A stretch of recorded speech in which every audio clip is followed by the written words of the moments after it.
Тозоктон да коркпойт кыргызча. Өлүмдөн коркпогон тозоктон неден коркот кыргыз? Чындык үчүн тикесинен тик турганы. Чындык үчүн тиселеп жашагыча тикеден тик туруп өлгөн артык болуп атпайбы? Ошол эле көктүн арбайдын кызматы бар экен деген ошол мына ушул жерден далилдеп атат.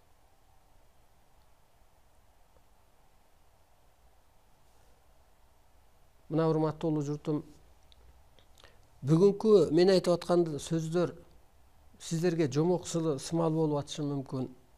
Кээ бир адам түшүнө албастап катышканы мүмкүн. Бирок мындай жогорку аң сезим менен ойлонушуп көрсөң, мунун баары чындык.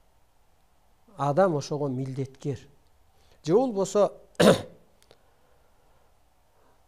аял алат, эрге тиет.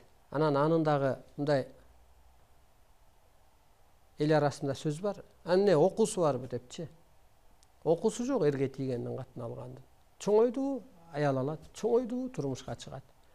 Ошол сыяктуу эле ошол чоңоюп турмушка чыгып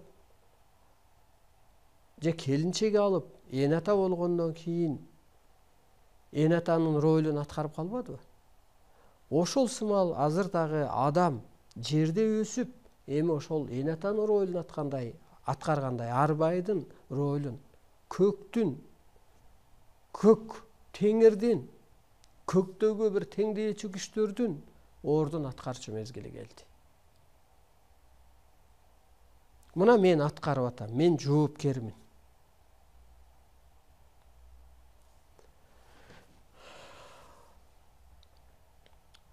Кече жакында